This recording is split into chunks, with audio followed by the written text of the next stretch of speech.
Hey guys what's up, कैसे हो आप सब। इस वीडियो में हम डिस्कस करेंगे schedule 2 of CGST act, activities to be treated as supply of goods और सप्लाई ऑफ सर्विसेज। कि कुछ एक्टिविटीज को आप गुड्स की सप्लाई की तरह ट्रीट करोगे या सर्विसेज की सप्लाई की तरह। ये वीडियो थोड़ा लेंदी हो सकता है, लेकिन आई रिक्वेस्ट यू, अगर आप ये टॉपिक पूरा समझना चाहते हो, अच्छी तरह समझना चाहते हो, तो इस वीडियो को एंड तक देखें। तो चलिए शुरू करते हैं इस वीडियो को। जब जब गुड्स और सर्विसेज की सप्लाई होती है, उन पर GST लगता है, because supply is the taxable event under GST। Last video में हमने ये भी अच्छी तरह डिस्कस किया कि गुड्स क्या होते हैं और सर्विसेज क्या होते हैं।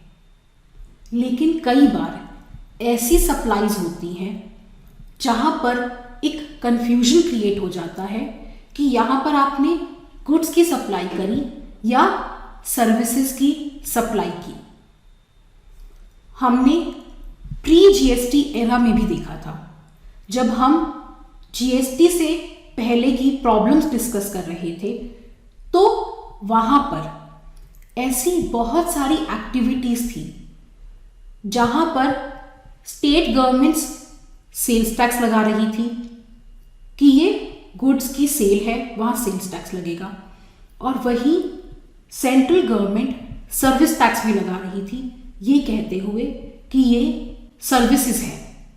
अगर आपको याद हो तो एक रेस्टोरेंट के बिल पे, एक रेस्टोरेंट के बिल पे सर्विस टैक्स और वैट दोनों लग रहे थे। स्टेट गवर्नमेंट्स अपना वैट लगाती थी कि वहां पर खाने की सेल है, और वहीं सेंटर उस पे सर्विस टैक्स लगाता था कि नहीं, ये तो रेस्टोरेंट वाला अपनी सर्विस दे रहा है। साथ ही साथ कई बार ऐसा होता था कि आपने एक कस्टमाइज्ड सॉफ्टवेयर बनवाया, तो सरकारें इस पर क्लियर ही नहीं थी कि वो सर्विस है या उस सॉफ्टवेयर की सेल है। सेंटर वाला कहता था आप सर्विस टैक्स दो, स्टेट वाला कहता था आप सेल्स टैक्स दो। अब टैक्स पेयर आखिर क्या करे, बहुत लिटिगेशन हो रही थी। तो उन तमाम प्रॉब्लम्स को मद्देनजर रखते हुए, उन्हें ध्यान में रखते हुए ही ये शेड्यूल यहां पर लाया गया है, जहां पर ऐसी ही कुछ ट्रिकी सिचुएशंस को लिस्ट किया गया है और क्लियरली बताया गया है, इन्हें आप गुड्स की सप्लाई की तरह ट्रीट करोगे या सर्विसेज की सप्लाई की तरह। तो आपके पास कल को आगे चल के कोई भी क्वेरी आती है, आपको देखना है कि उस एक्टिविटी में गुड्स की सप्लाई हो रही है या सर्विसेज की सप्लाई हो रही है, तो आप क्या करोगे। स्टेप 1, आप ये देखोगे कि वो एक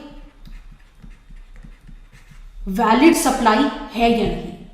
आप सेक्शन 7 देखोगे, शेड्यूल 1 चेक करोगे, फिर अगर वो सप्लाई है तो आप स्टेप 2 पर जाओगे। फिर आप देखोगे शेड्यूल 2 कि जो ये सप्लाई हो रही है वो सप्लाई गुड्स की है, supply of G for goods, या वो सर्विसेज की सप्लाई है। तो आप 2 स्टेप फॉलो करोगे। पहले चेक करोगे वो सप्लाई है या नहीं। अगर वो सप्लाई है तो आप शेड्यूल 2 पे जाओगे और देखोगे कि वो गुड्स की सप्लाई है या सर्विसेज की सप्लाई है।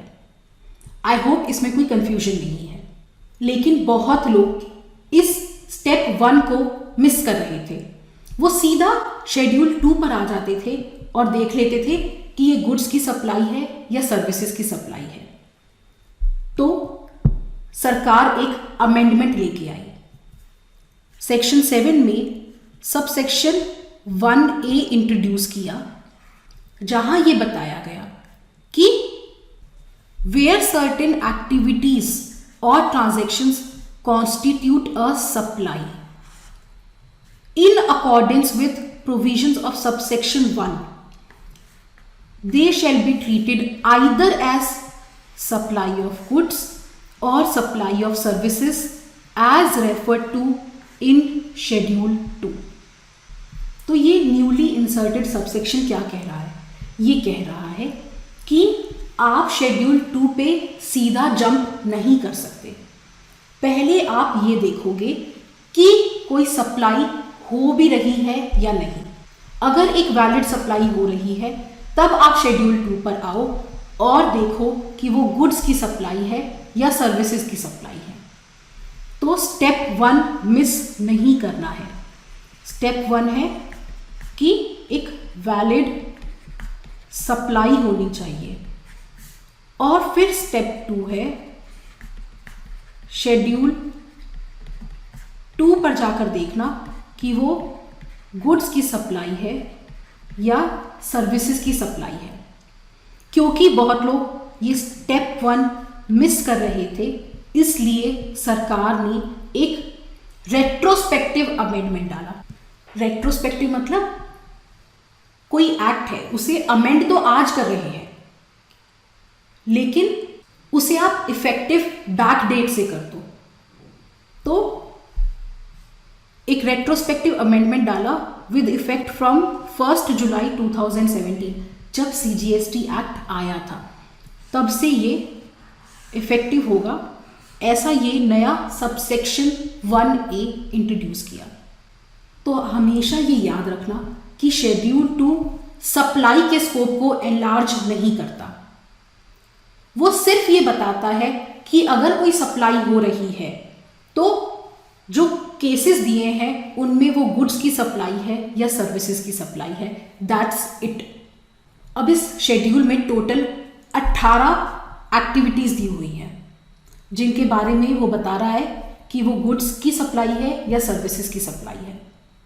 एक तरीका तो ये है कि मैं सीधा आपको उन एक्टिविटीज पे ले जाऊं और वो बता दूं ये एक्टिविटी है, यहाँ लिखा है ये गुड्स की सप्लाई है, ये एक्टिविटी है, ये सप्लाई, ये सर्विस की सप्लाई है, और इस तरह से हम अपनी 18 की 18 एक्टिविटीज कवर कर लें।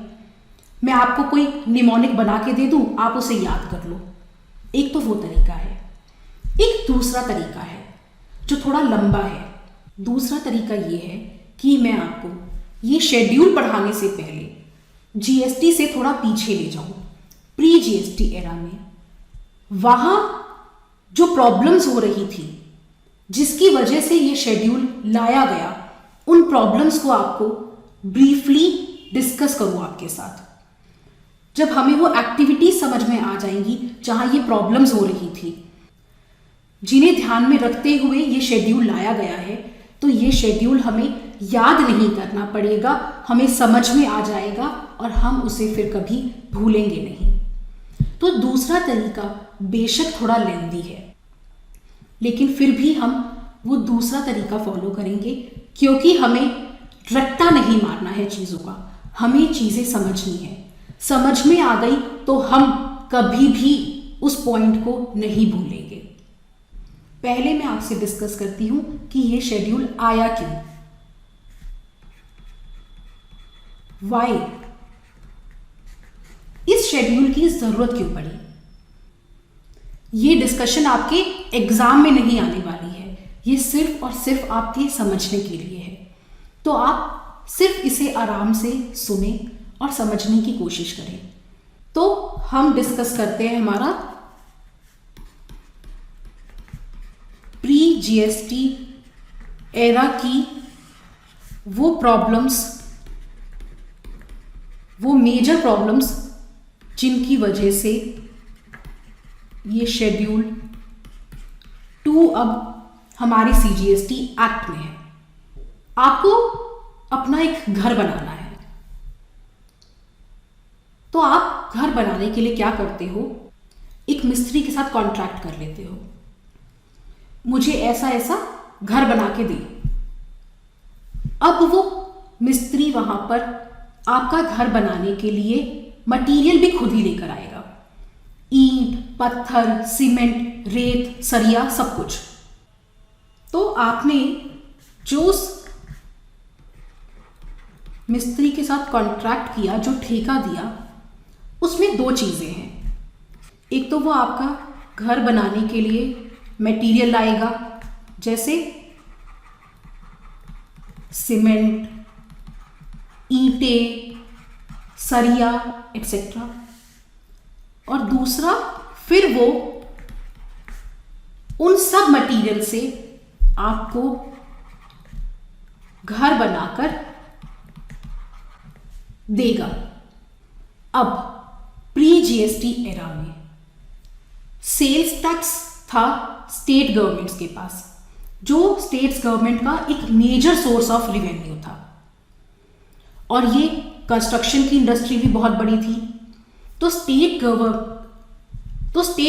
ने कहा कि यहाँ जो ये ठेकेदार ईंट, सीमेंट, सरिया ला रहा है, ये उन सबकी सेल है और हम तो इस पर सेल्स टैक्स लेकर रहेंगे। तो ये मैटर सुप्रीम कोर्ट तक पहुंचा और सुप्रीम कोर्ट ने कहा कि सेल क्या होती है। वहां पर उन्होंने सेल ऑफ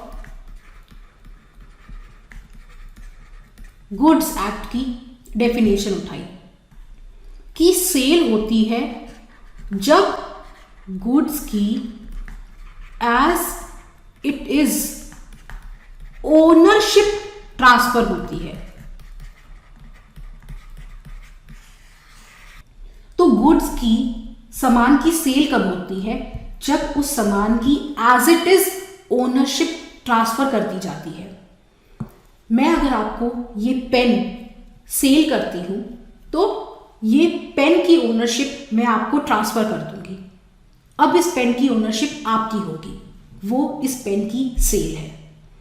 लेकिन सुप्रीम कोर्ट ने कहा कि यहां पर क्या इस मटेरियल की, ईंट, सीमेंट, रेत, सरिया, इसकी ओनरशिप आपको एज इट इज ट्रांसफर हो रही है।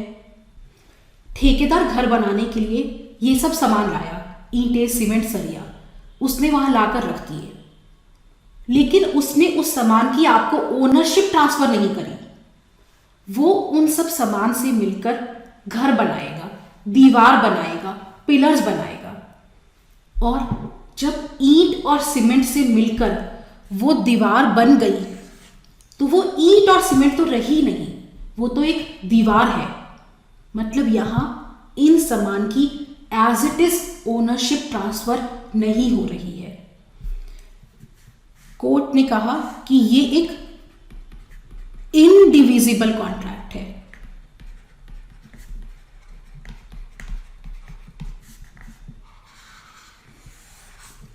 इनडिविजिबल मतलब जिसे तोड़ा नहीं जा सकता।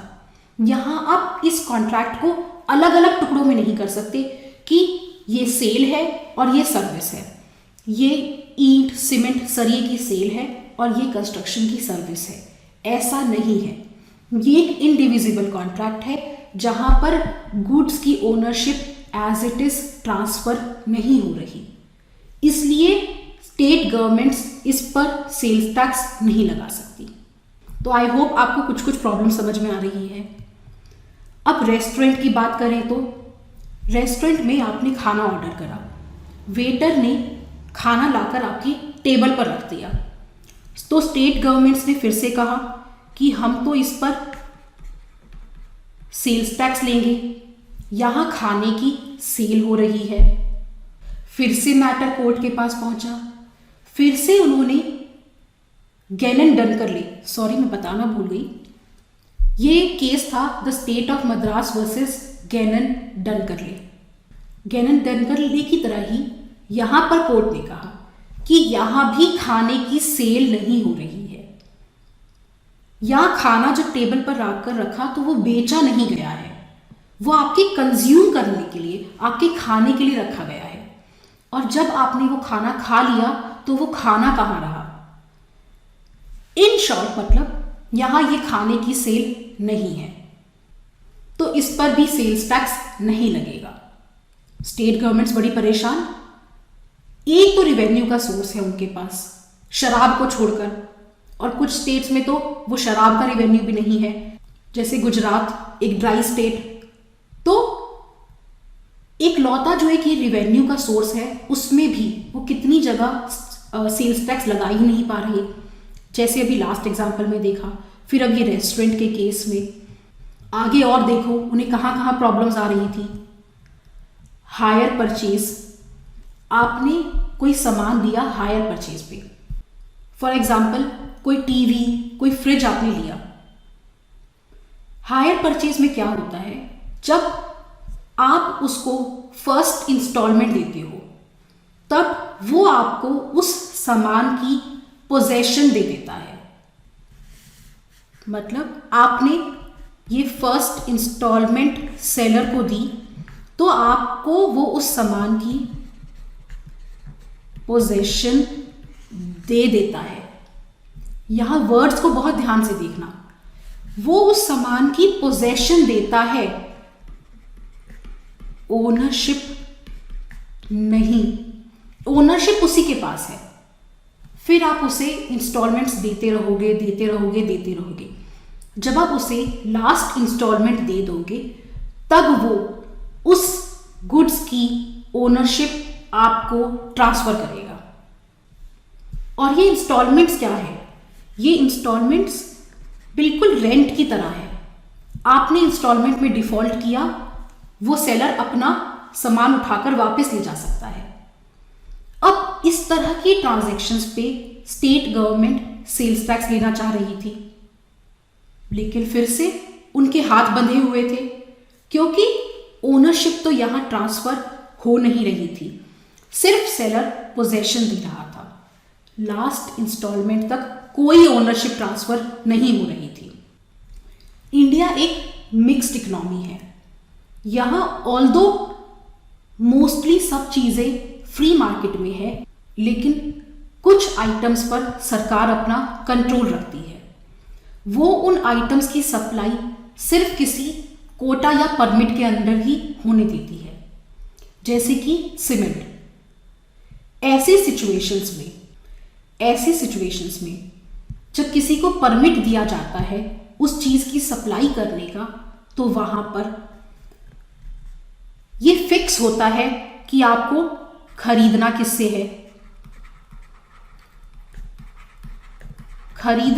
है, ये फिक्स है। बेचना किसको है, ये भी फिक्स है। उसका सेलिंग प्राइस भी फिक्स है, उसका रेट भी फिक्स है। तो कोटा या परमिट के अंदर जब कोई सप्लाई करता था तो उसकी अपनी कोई फ्री कंसेंट होती ही नहीं थी। किसको बेचेगा, किससे खरीदेगा, किस प्राइस पर बेचेगा, क्या रेट रहेगा, सब कुछ फिक्स था। आपको पता है कि एक वैलिड कॉन्ट्रैक्ट के लिए फ्री कंसेंट होना अति आवश्यक है। फ्री कंसेंट एक एसेंशियल इंग्रेडिएंट है एक वैलिड कॉन्ट्रैक्ट का। जब यहां फ्री कंसेंट नहीं है तो मतलब ये एक वैलिड कॉन्ट्रैक्ट नहीं है। अगर ये एक वैलिड कॉन्ट्रैक्ट नहीं है तो ये एक वैलिड सेल नहीं है, और अगर ये सेल नहीं है तो यहां सेल्स टैक्स नहीं लग सकता। एक टीवी है, इस टीवी की अगर सेल होगी तो उस पर लगेगा सेल्स टैक्स। लेकिन समझदार लोगों ने क्या किया, कि टीवी बेचने की जगह उसे रेंट पर दे दिया। टीवी वाले से कोई टीवी खरीदने आया, उसने कहा मैं तुझे खरीद नहीं रहा, मैं ऐसा करता हूं तुझे ये टीवी 50 साल के लिए रेंट पर दे देता हूं, जा तू इसे यूज कर। मान लो उस टीवी की वैल्यू थी 10,000 रुपये, तो उस टीवी वाले ने उसे 9800 के रेंट पर दे दिया, और साथ ही साथ कि ये टीवी 50 साल यूज करेगा तो कबाड़ हो जाएगा, तो उसे भी तू ही बेच देना, उसके भी 200 रुपये तू मुझे दे दे। मतलब टोटल उसने वही उससे 10,000 रुपये ले लिए, लेकिन यहां टीवी बेचा नहीं, रेंट किया। तो ऐसा कर कर उसने सेल होने पर जो सेल्स टैक्स लगना था, उस सेल्स टैक्स की चोरी कर ली। टैक्स इवेजन, टैक्स की, सेल्स टैक्स की चोरी कर ली। ये भी एक बड़ी प्रॉब्लम थी प्री जीएसटी एरा में। उसके बाद क्लब्स अपने मेंबर्स को कुछ देते हैं, कुछ सप्लाई करते हैं, तो हमें पता है यहां पर ये 2 लोग हैं ही नहीं। हमने सप्लाई की वीडियो में डिस्कस किया था कि एक वैलिड कॉन्ट्रैक्ट होने के लिए 2 लोग चाहिए, लेकिन एक क्लब और कुछ नहीं, एसोसिएशन ऑफ पर्संस है। अगर 3 बच्चे इकट्ठे रहते हैं और घर में खाना बनाने के लिए कुक वगैरह रखते हैं, सामान आता है और उसका खर्चा आपस में बांट लें, तो वो एक दूसरे को कोई सेल नहीं कर रहे, कोई सर्विस नहीं दे रहे। वैसे ही एक किसी अपार्टमेंट के रेजिडेंट्स लोग मिलकर अगर एक रेजिडेंट वेलफेयर एसोसिएशन बना ले, तो वो एसोसिएशन और उसके मेंबर्स अलग अलग नहीं हैं, और वो एसोसिएशन अगर उस मेंबर्स को कुछ सप्लाई करती है, कुछ देती है, तो वहां पर वो एक सेल नहीं है। मैं अपने ही आप को ये पेन नहीं बेच सकती, सेल के लिए, सप्लाई के लिए 2 लोग चाहिए। तो इस तरह की ट्रांजैक्शन में भी सरकार सेल्स टैक्स नहीं लगा पा रही थी। तो इन सब सिचुएशंस को देखते हुए कॉन्स्टिट्यूशन में एक अमेंडमेंट किया गया, एक नया आर्टिकल डाला गया, आर्टिकल 366(29) कैपिटल ए, जहां पर एक लीगल फिक्शन क्रिएट किया गया कि ये जो 6 सिचुएशंस यहां दी गई हैं, ऑल्दो वहां टेक्निकली सेल नहीं हो रही, फिर भी वो एक डीम्ड सेल होगी और वहां स्टेट गवर्नमेंट्स सेल्स टैक्स ले सकेंगी। जैसे कि हायर परचेज के केस में, जैसे कि एग्जीक्यूशन ऑफ वर्क्स कॉन्ट्रैक्ट, जो वो मिस्त्री आपका घर बना रहा था सामान के साथ, क्लब और एसोसिएशन के केस में, a tax on supply of goods by any unincorporated association और body of persons to a member. ये एफ पॉइंट है रेस्टोरेंट के केस में, ये डी पॉइंट है जहां राइट टू यूज ट्रांसफर कर दिया। फिर टैक्स चोरी करने के लिए लोगों ने सेल ना कर गुड्स को यूज करने का राइट ट्रांसफर कर दिया, जैसे मर्जी यूज करो, तो वहां पर भी उसे डीम्ड सप्लाई की कैटेगरी में रखा। तो अब इन 6 सिचुएशंस पे सेल्स टैक्स लगने लगा। तो स्टेट गवर्नमेंट्स को तो सेल्स टैक्स इन सिचुएशन में मिलने लग गया, लेकिन 1994 में आया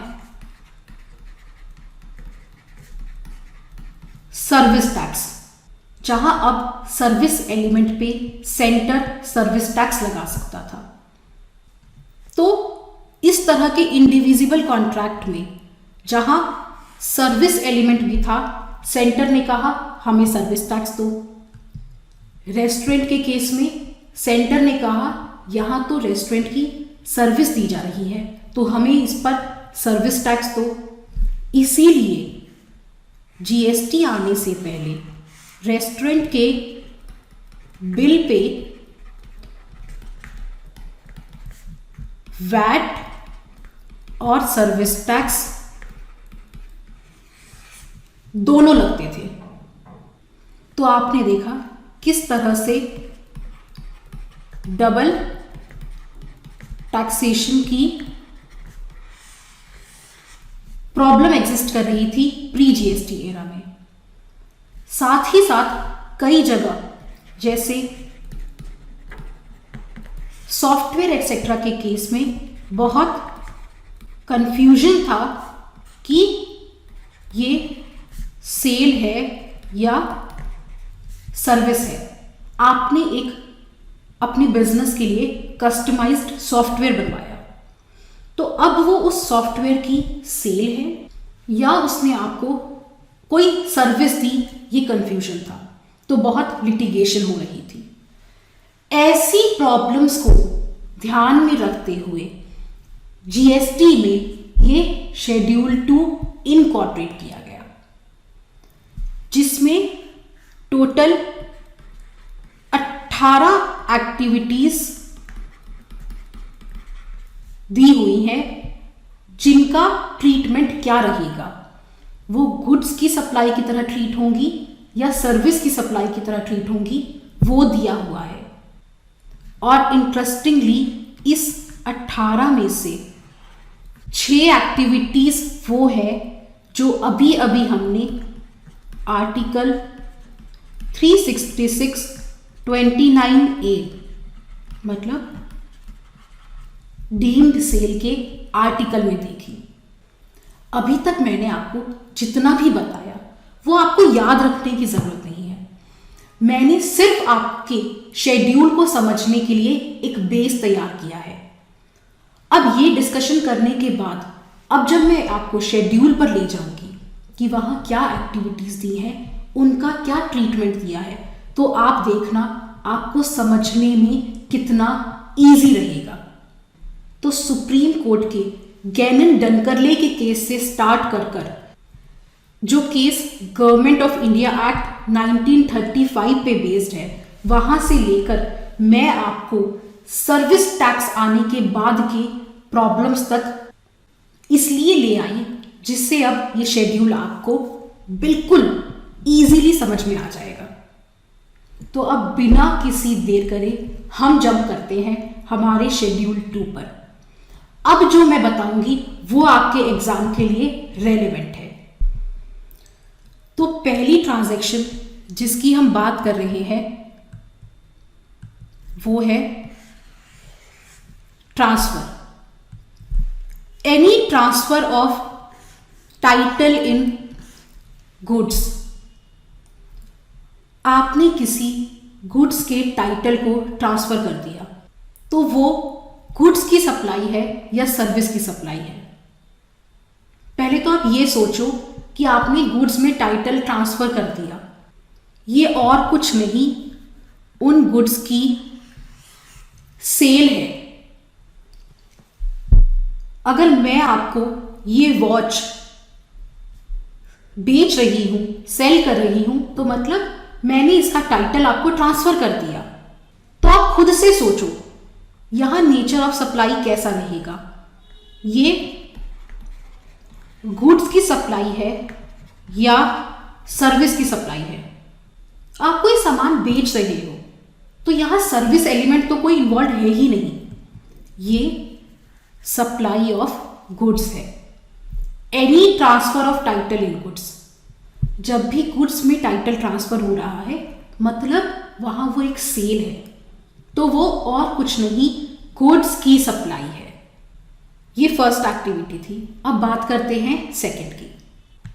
सेकंड सिचुएशन में भी ट्रांसफर हो रहा है लेकिन any transfer of title in goods under an agreement which stipulates, जो कहता है that property shall pass at a future date, goods के टाइटल का ट्रांसफर है लेकिन एक अग्रीमेंट है वहां पर कि वो टाइटल फ्यूचर डेट पर पास होगा upon payment of full consideration. जब पूरा कंसिडरेशन आ जाएगा फ्यूचर डेट में तब वो टाइटल ट्रांसफर होगा। क्या यह आपको उस हायर परचेज जैसा साउंड नहीं कर रहा कि लास्ट इंस्टॉलमेंट जब आ जाएगी गुड्स की तब उस गुड्स की ओनरशिप सेलर बायर को ट्रांसफर करेगा। जहां पर स्टेट गवर्नमेंट्स को सेल्स टैक्स लगाने में दिक्कत आ रही थी जब तक आर्टिकल 366(29)A नहीं आया था। तो अल्टीमेटली यहां पर क्या हो रहा है, यहां गुड्स का टाइटल ट्रांसफर हो रहा है लेकिन एट अ फ्यूचर डेट पर। तो अगर इसे हम कैटेगराइज करें तो गुड्स की सप्लाई की तरह कैटेगराइज करेंगे या सर्विस की सप्लाई की तरह? इसे भी हम सप्लाई ऑफ गुड्स की तरह ट्रीट करेंगे क्योंकि अल्टीमेटली यहां गुड्स का टाइटल ट्रांसफर हो रहा है बेशक at a future date. GST आने से पहले भी it was a deemed sale. तो अब थर्ड एक्टिविटी की तरफ मूव करें। इस बार भी हम ट्रांसफर की बात कर रहे हैं लेकिन इस बार ट्रांसफर हो रहा है राइट इन गुड्स। ध्यान से देखना, यहां टाइटल की बात नहीं है, यहां गुड्स का टाइटल नहीं उनका राइट ट्रांसफर हो रहा है। तो transfer of right in goods without transfer of title. जब उस टीवी वाले ने वो 10,000 का टीवी 9800 के रेंट पर दिया था तो उसने वहां उस टीवी का टाइटल ट्रांसफर नहीं किया था, उसने उस टीवी का राइट ट्रांसफर किया था। तो ये और कुछ नहीं, रेंटिंग ऑफ गुड्स की कैटेगरी है। अब यहां हमें सोचना है कि हम इससे गुड्स की सप्लाई की तरह ट्रीट करें या सर्विस की सप्लाई की तरह। एक सिंपल फॉर्मूला याद कर लो, जब जब गुड्स का टाइटल ट्रांसफर होगा वो गुड्स की सप्लाई है और जब भी गुड्स का टाइटल ट्रांसफर नहीं हो रहा वो सप्लाई ऑफ सर्विस है। यहां पर टाइटल ट्रांसफर नहीं हो रहा, रेंटिंग ऑफ गुड्स है, तो ये एक रेंटिंग की सर्विस है, ये सप्लाई ऑफ सर्विस है। आपको सिर्फ एक वर्ड टाइटल या जिसे ओनरशिप भी कहते हैं वो याद रखना है। वो अगर ट्रांसफर हो रही है तो वो गुड्स की सप्लाई है, अदरवाइज वो सर्विस की सप्लाई है। तो अगर अब जीएसटी में इस तरह की सिचुएशन आती है कि टीवी रेंट पर दे दिया तो वो एक सर्विस की सप्लाई है। अब हम फोर्थ एक्टिविटी में भी ट्रांजैक्शन की ही बात करेंगे। Transfer of right to use any goods for any purpose. आपने जूम कार का नाम सुना है? जूम कार, मैं दिल्ली से लेट्स से बॉम्बे ट्रैवल कर रही हूं। दिल्ली में तो मेरे पास कार है लेकिन बॉम्बे में तो मेरे पास कार नहीं है, मैं वहां रहती नहीं हूं। तो मैं क्या करूंगी, जूम कार पे एक कार बुक कर लूंगी। मेरा 1 हफ्ते का ट्रिप है तो मैंने 1 हफ्ते के लिए कार बुक कर ली। उन्होंने मुझे जो मैंने कार बुक करी वो कार दी थी। अब उस कार को मैं 1 हफ्ते के लिए यूज कर सकती हूँ। तो मुझे अब 1 हफ्ता कहीं भी जाना है मैं बॉम्बे से पूना जाती हूँ, गोवा जाती हूँ, बॉम्बे में ही घूमती हूँ। मैंने वो कार अच्छी तरह यूज़ करी, 1 हफ्ते बाद मैंने वो कार वापस दी थी। तो जूम कार वालों ने क्या किया, मुझे उस कार को यूज़ करने का राइट ट्रांसफ़र कर दिया उस 1 हफ्ते के लिए। जीएसटी आने से पहले बहुत समस्या थी कि स्टेट वाले इस पे सेल्स टैक्स लगाना चाह रहे थे और सेंटर वाले इस पर सर्विस टैक्स लगाना चाह रहे थे। अब आप यहां सोचो कि इस एक्टिविटी को हम गुड्स की सप्लाई की तरह ट्रीट करें या सर्विस की सप्लाई की तरह। आप समझो कि आप ही लॉ मेकर हो, आपने ही ये लॉ बनाया है। अरे लॉ कौन बनाता है, हमारे जैसे इंसान ही तो उठकर जाते हैं लेजिस्लेचर में और ये लॉ बनाते हैं। तो अपने आप को उनकी जगह पर रखकर सोचो। अब तक मैंने आपको जितना भी बताया है उसके बेसिस पर अगर आपको इस एक्टिविटी को ट्रीट करना हो तो आप इसे गुड्स की सप्लाई की तरह ट्रीट करोगे या सर्विस की सप्लाई की तरह। मैंने आपको एक रूल बताया, जहां टाइटल ट्रांसफर हो रहा है वहां वो गुड्स की सप्लाई है, अदरवाइज वो सर्विस की सप्लाई है। क्या यहाँ उस जूम कार का, उस कार का जो मैंने बुक करी, उसका टाइटल मुझे ट्रांसफर हो गया? नहीं, मुझे सिर्फ उसे यूज करने का राइट मिला था। तो ये एक सप्लाई ऑफ सर्विस है। आई होप आपको चीजें समझ में आ रही है, आपको याद नहीं करना पड़ रहा। एक बार क्विकली रिवाइज कर लें। अब तक हमने जो 4 एक्टिविटीज देखी, अब तक हमने सिर्फ ट्रांसफर से रिलेटेड ट्रांजैक्शंस की बात करी। सबसे पहले यहां गुड्स का टाइटल ट्रांसफर हो रहा था, दूसरे में गुड्स का टाइटल ट्रांसफर हो रहा था लेकिन फ्यूचर डेट पर। ये क्या था, ये हायर परचेज की ट्रांजैक्शन थी। तीसरे केस में without transfer of title, title transfer नहीं हो रहा, सिर्फ गुड्स का राइट ट्रांसफर हो रहा है, टाइटल ट्रांसफर नहीं हो रहा।